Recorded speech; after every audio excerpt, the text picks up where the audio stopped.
बचा पाएंगे। तो सबसे पहले कुछ कहने से पहले पूरी दुनिया में शांति और मानवता का पाठ पढ़ाने वाले सम्यक संबुद्ध को नमन करते हुए नारियों को सम्मान, भारत को संविधान, गांधी को प्राणदान, कस्तूरबा को सिंदूर दान देने वाले और हम सुस्तों को स्वाभिमान का जीवन देने वाले विश्व रत्न बोधिसत्व बाबा साहब अम्बेडकर को कोट कोट नमन करता हूं। 6,500 जातियों में बिखरा एक बहुजन समाज को बहुसंख्यक समाज बना करके बहुजन समाज का नाम देने वाले महामना मान्यवर कांसी राम साहब को नमन करते हुए संत गुरु रैदास, संत कबीर, संत गाट के संत तुकाराम जी, राष्ट्रमाता सावित्रीबाई फुले, राष्ट्रमाता फातिमा शेख, राष्ट्रमाता राष्ट्रपिता ज्योतिबा फूले, जितनी भी हमारे बहुजन समाज में संत गुरु महापुरुष पैदा हुए, मैं सभी लोगों को कोट कोट नमन करते हुए उपस्थित हमारे बीच में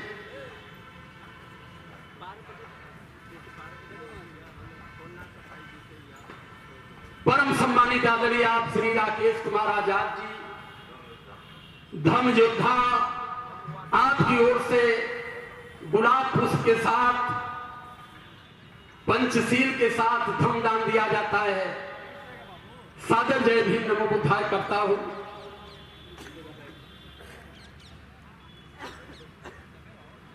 तो चलते हैं कुछ भजन के माध्यम से, स्वर संगीत के माध्यम से अगर हम अपनी बात रखते आपके बीच में, तो मैं जानता हूं कि बतियाने से अच्छी बात वही समझ में आए।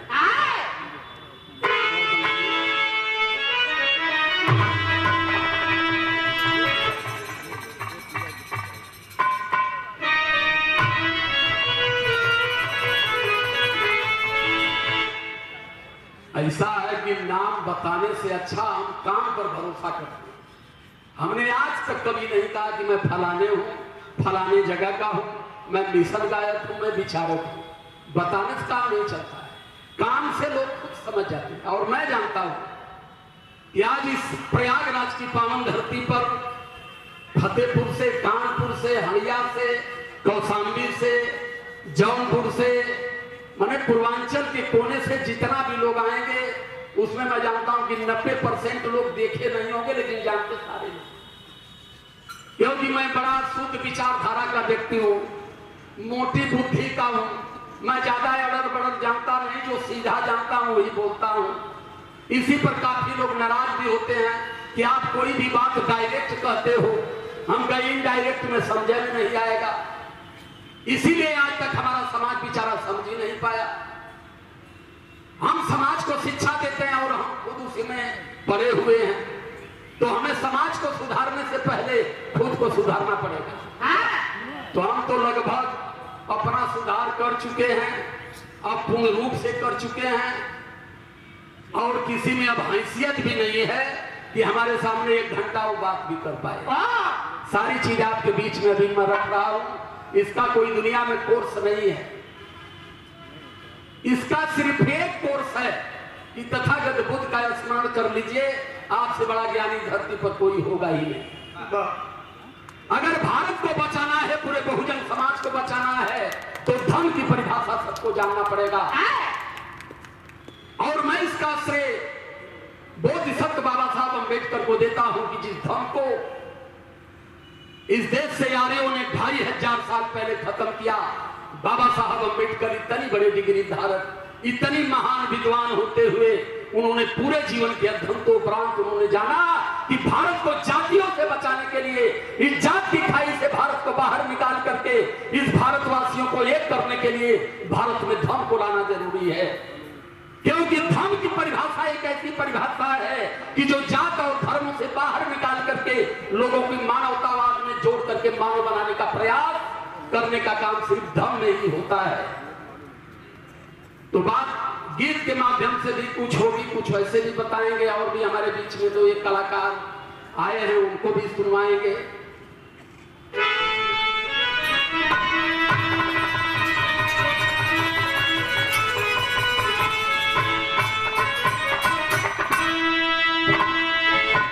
बुद्धं शरणं गच्छामि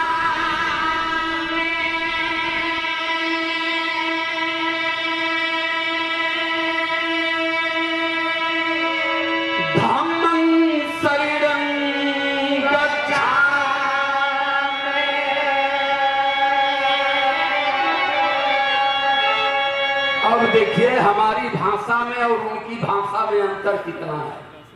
हमने कहा बुद्धं शरणं गच्छामि का मतलब हमें ज्ञान की शरण में चलना चाहिए, हमें बुद्धि की शरण में चलना चाहिए। और वो क्या कहते हैं, रामम रघुवंशनाथम। किसी के समझ में नहीं बैठता कि क्या पढ़, खाली हाथ जोड़ के सब सुना। एक एक बात को आपके बीच में बताऊंगा कि बुद्ध विचारधारा को भारत में क्यों ध्वस्त करके आज भी भारत के लोगों को बुद्ध को जानने नहीं दिया गया। भारत का जन्म इसे उत्तर प्रदेश, बिहार, नेपाल के सेंटर में हुआ। 3-4 बार वहां भी लोगों ने बुलाया कार्यक्रम में, वहां के लोग भी अब पूछ रहे बुद्ध से। बुद्ध को ज्ञान प्राप्त बोध गया में हुआ। बुद्ध ने ज्ञान सार्वजनिक से बनारस के सारनाथ में किया, पर निर्माण उनका उत्तर प्रदेश देवरिया के कुशीनगर में हुआ। बुद्ध ने इतना ही सफर किया, लेकिन बुद्ध की विचारधारा पूरी दुनिया के 192 देशों में 58 देशों ने बुद्ध को अपना भगवान बना लिया। पूरी दुनिया में 180 करोड़ बुद्ध के अनुयायी हो गए, लेकिन भारत के लोग अब तक बुद्ध को क्यों नहीं जान पाए? भारत के लोगों को बुद्धू बना दिया।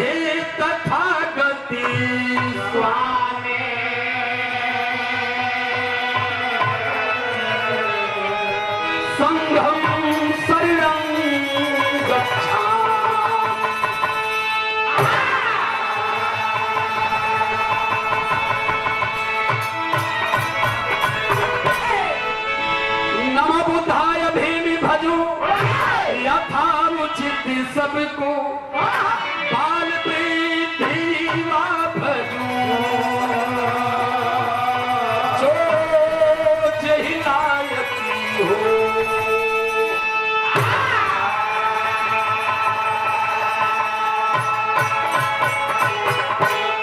जय हो बाबा भीम जी, अजब तेरा उपकार, आपके आने से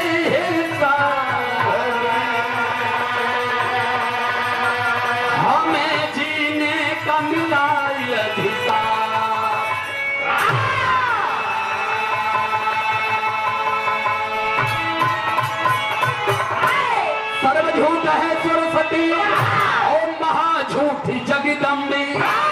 दुनिया में जो कुछ है बाप, अरे मात पिता यो हमें।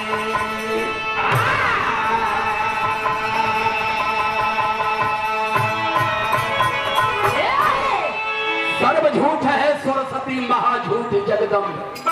दुनिया में जो कुछ है मात पिता यो हम।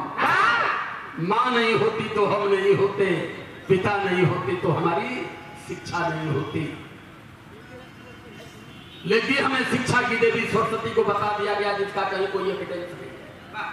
माता सावित्री बाई फूले के त्याग और बलिदान को दबाने के लिए सरस्वती को खड़ा किया गया, और हमें अपनी माँ की ममता से दूर रख करके 8 हाथ वाली मैया को लाया गया कि इस मैया के लिए 9 दिन भूखा रहोगे, ये मैया तेरी कल्याण करेगी।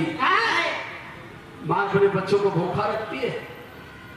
कौन माँ है जो कहती है 9 दिन भूखे रहो तब तुम्हें आशीर्वाद दूंगी? यही आदमी उस माँ को बनाता है, और यही आदमी जाए वही माई के पैर पर माथा पटक पटक माई की मूर्ति से मुक्ति मांगता है। जो माई जन्म दे रहे हो वो माई हुक्का है, तमाकू भी ना तर सकते। कहां है संस्कृति हमारी? तो इसलिए कह रहा हूं कि देवता का शाब्दिक अर्थ होता है, देने वाले को देवता कहते हैं और लेने वाले को भिखमंगा। देश में देवता हैं 33 करोड़। कभी पान फूल बतासा, कभी नरियल चुनरी, कभी खस्सी भेड़ा, कभी मुर्गा मलाई बराबर भेजते रहे। दिए क्या, अब तक कोई प्रमाण इनका नहीं मिला और आज भी समाज इनके पीछे परेशान है। देने वाला अगर कोई देवता धरातल पर है तो देवता है जिसे हम बड़ी शिद्दत से अपने पिता के रूप में स्वीकार करते, जो हमारा बाप है। पेट काट काट करके पसीना बहा के करोड़ों की संपत्ति बना करके मरने से पहले अपने बेटे को उस संपत्ति से वसीयत करके तब धरती को अलविदा करता है। और वो माँ अपने भूखी रहती है लेकिन कभी अपने बच्चों को भूखा नहीं रखती। रियलिटी ये है। तो हम चलते हैं, हमारी 2 लाइन की भजन है। तीसरा देने वाला अगर कोई देवता हमें पैदा हुआ तो उस देवता का नाम है विश्व रत्न बोधिसत्व बाबा साहब अम्बेडकर। चौथा कोई देवता धरातल पर पैदा ही नहीं हो पाया।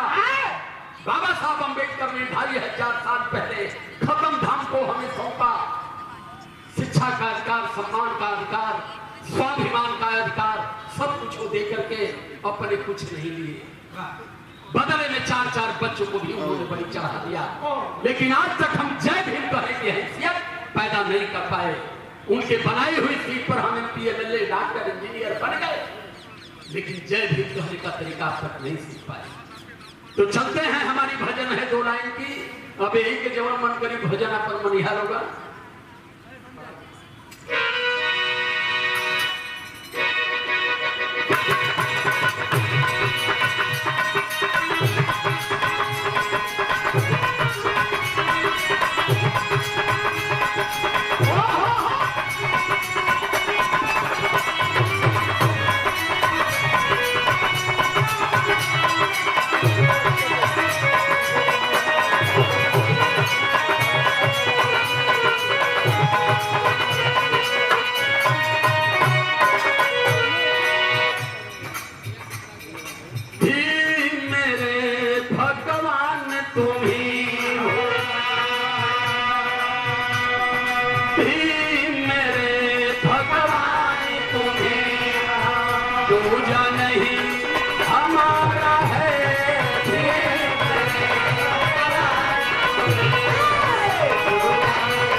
डूब रही